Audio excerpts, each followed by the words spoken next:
Today, I'm speaking with Carol Everett. She is a former abortion clinic director who ran 4 facilities in the Dallas-Fort Worth area between 1977 and 1983. Everett says that she oversaw approximately 35,000 abortions in those years before she changed her position on the issue.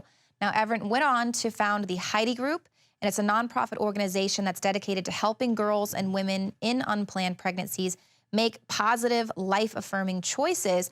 And now she really strives to educate the public on the current abortion industry's tactics, which she says includes using underhanded tactics to infiltrate public schools, get into these kids' minds at a very young age, targeting your children to be potential clients for the abortion industry. And here's how they do it. Well, Carol, thank you so much for joining the show today and help to get the truth out there. Now, you were working in the industry for about 6 years, quite some time. What happened to change your mind? Well, we were maiming or killing one woman a month. One woman a month was having a hysterectomy, a colostomy, and one woman bled to death. Never had a lawsuit, and I was struggling with that. I was supposed to be helping women, but I was hurting women, and I was praying. And out of the clear blue sky, although it was not the clear blue sky, I met a man who told me that Jesus Christ died for my sins and I could have peace and eternal life. I accepted him as my Savior, and I accepted him, and my life changed instantly. And I left the abortion industry. And now you're out blowing the whistle on an industry that you say uses tactics to ensure a steady stream of clients are constantly coming into the clinics and basically going out to public schools to create this steady stream of clients. What are some of these tactics being used? And kind of talk to me about that. Well, I want you to think of this as a business. People don't think of it as a business, but they have to expand their market. And who is their market? It's the woman who's having an abortion. And so who is the longest-term customer for an abortion clinic? It's a woman early in her teens who is going to continue using abortion as a method of birth control throughout her childbearing years. So they go into the schools with, our goal was 3 to 5 abortions between the ages of 13 and 18. But you cannot just go to these kids when they're 12 and say, I want you to start getting pregnant. So what we did was we worked to create our market by breaking down the natural modesty, separating the children from their parents and their values, and becoming a sexpert in their lives. We were the ones to give them all the information about sex. And so it starts in kindergarten, simple things like putting the children in a room and asking them what their parents say to call their private parts. And, you know, by the time you reach the 3rd or 4th one, because each family has a different name for the private parts, the children are pretty certain their parents don't know what they have. But we did, and we shared, boys, this is what you have, girls, this is what you have. They would be sharing 1st, 2nd, 3rd grade. The agenda is intercourse. 4th grade, it's masturbation. Masturbate alone until you're comfortable, and then in groups of 4 or 5, the same sex. And we wonder why the homosexual lifestyle is exploding. And then in the 5th and 6th grade, I came in, and my goal was to get these kids sexually active. And so we passed out condoms at the back door, defective condoms or second condoms. These people don't buy the most expensive or the best condom. They buy seconds or defective. We knew they wouldn't work. And then we got the girls into the clinic. We gave them a low-dose birth control pill that we absolutely knew she would get pregnant on. And you're going to say, how did you know that? We gave those girls, we prescribed a pill that in order to provide any level of protection had to be taken accurately at the same time every day. We knew there's not a teenager in the world that does anything at the same time every day. She wouldn't take the pill properly. Her sexual activity would increase from 0 or once a week to 5 to 7 times a week. She would become pregnant, and then she would call us, and we were ready with people answering our telephones, trained as telemarketers to sell her an abortion over the telephone. Wow. I held the hand of one young woman while she had her 9th abortion. Abortion is a method of birth control today. Right. That is just so shocking that they would go in there knowing these low-dose birth control pills are going to basically set these girls up to fail. I can't believe that. So who's setting these goals? Who is saying 3 to 5, and then we want you to go in and here, take this pamphlet to separate these children from the authority of their parents, and we're going to be the authority now? Who is overseeing that? I mean, was that you as the clinic director? I mean, where were those orders coming down from? Those were the goals of our clinic. We knew that our goal, now let's back up a little bit. My commission was $25. My goal was 40,000 abortions a year so I could be a millionaire.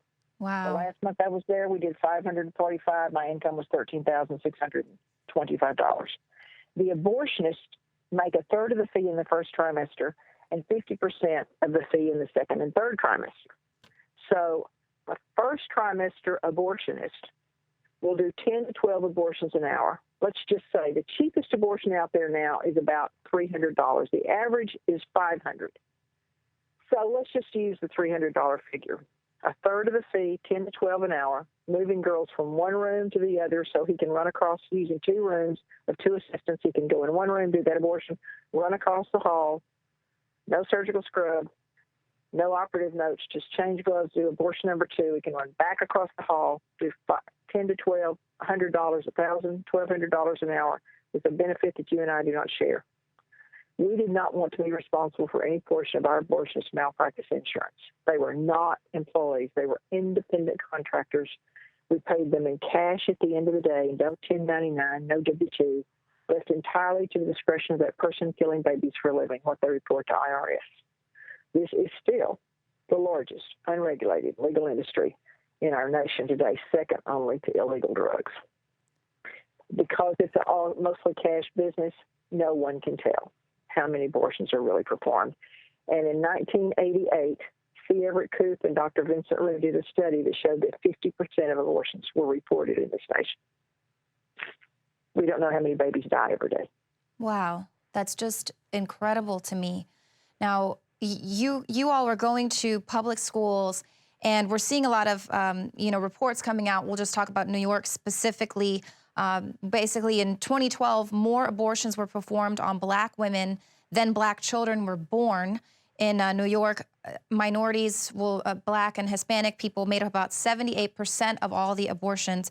And now today, without a hint of irony, Planned Parenthood is joining the Ferguson protesters with their hashtag Black Lives Matter protests. So Planned Parenthood, who's out here, is seemingly targeting Black and Hispanic minority groups. And so I've got you here. Were they specifically targeting minority groups here in the public schools to get them to become these repeat clients? We just have to look at where their facilities are located. Right. And until recently, there was not a single abortion clinic located in a white middle-class area. They were all located in Black areas. In 1984, Planned Parenthood came to San Antonio, Texas, and hired a Hispanic marketing firm to learn how to market to the Hispanic population, i.e. the fastest growing in the nation and the fastest growing in the abortion numbers and in the teen pregnancy numbers. So they, in 1984, recognized that they had almost saturated the Black community. And then on the East Coast, 2 out of 3 abortions are on Black women. 2 out of 3. And so they had that saturated and started on the Hispanic population, and now they are moving into the white and Hispanic neighborhoods with abortion facilities and with their family planning facilities that act as I did, the low-dose birth control pills. I don't have any documentation on Planned Parenthood. Let me say that as a disclaimer. I can't prove that this is what they're doing, but this is what I believe they're doing. Exactly what we did, the low-dose birth control pills to create their market. It's even worse. They are using government money to do it. Right. 7 years ago, they got $368 million. Last year, they got 540.6. No, last year they got $542 million. No, 2 years ago they got $542 million. Last year they got $540.6 million. And Cecile Richards just sent out a letter, a fundraising letter, saying we can depend on Obama to help us. We have a friend in the White House. Right, exactly. He said that Obamacare wouldn't be used to fund abortions, but now we have a map that shows the states that are getting this funding, are receiving this funding. So we know that that is not the case. And a lot of people were really upset about that. And he assured everyone that Obamacare would not be used to fund abortions. Now, something else that a lot of reporting that we've been doing, the mandatory reporting law. So these abortion clinics, they have a duty to report if a young girl comes in, I guess under the age of 12, very young, 12 years old, or maybe even That's younger. States it's different, but in Texas it's 14. Mm. And so basically And you'll have a young child come in. She doesn't have to report to her parents. No one can know that she's brought in. Meanwhile, maybe she's being brought in by the father or the stepfather or the pimp who has been raping her, or that's why she got pregnant. And they're not doing the mandatory reporting because these children are continuing to be abused. They come in for multiple abortions by the same person. So what's the deal there? How can you say you're trying to help these kids when you're overlooking crime? let me just go back and say they're returned to their abuser. Right, The exactly. very person that's abusing them, not a person that's trying to help them. Right. And what we've got to recognize is abortionists kill babies. Do we really expect them to follow the laws that we put in place? No, we can't. If they kill babies, they will compromise, they will lie, they will do anything. Trust me, if we had one woman die and 19 named at the point of major surgery and not one lawsuit, who lied there? We did. We told the woman it was her fault.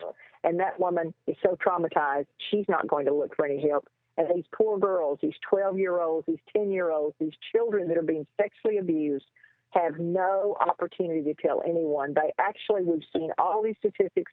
We know that what they do is they blame themselves, and then you put the added burden of an abortion on her, and knowing that she's part of killing her own child, that person is so traumatized she's not going to reach out for help. And yet it goes on because abortionists will lie to anyone. And only when we catch them, only when we have the fortune to catch one of those people one of those clinics abusing that child too, are we able to know the truth. But the truth of the matter is, we're catching it one time, how many times is it happening even today? Right, exactly. We've got a report there just showing in all the cases of these young girls who are coming back for continual abortions, and then the clinic, they're just sending them off with the pedophile, with their stepfather who's been raping them.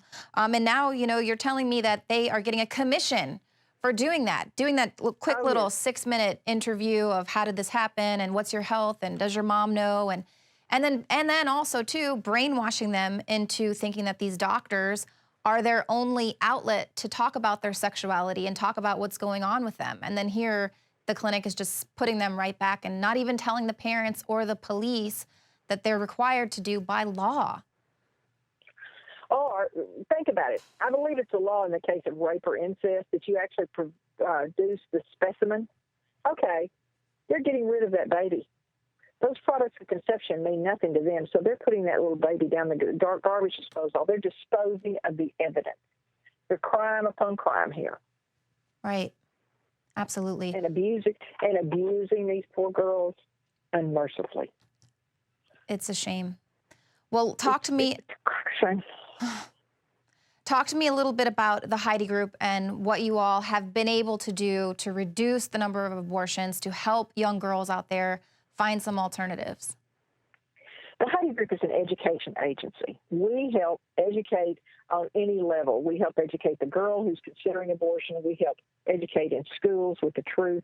And we educate legislators who do not know, just as you did, Leanne, what's really going on inside the abortion industry. And so what we have seen is when the legislators in Texas understood that the abortion industry was abusing young women at a secondary standard of care for women who chose abortion, they regulated the abortion clinics in Texas, and we have seen a decrease of about 50% in the last year. And the law has not even been in effect a full year yet. And yet our pregnancy centers are saving about 40,000 babies a year. We had one center last month save 19 babies. Now, think of that. That is a kindergarten class saved in one pregnancy center in Texas last month. We are so excited because the women who were determined to have an abortion, the abortion-determined woman, is coming into our pregnancy centers, our life-affirming pregnancy centers, hearing the truth and choosing life. So we are thrilled to death that the truth is working, and when women hear the truth, women make wise choices. Right. And, the abortion industry is always saying we insult the woman by not allowing her to have an abortion. They insult the woman by lying to her about what an abortion really is.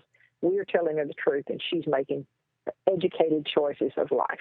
Absolutely.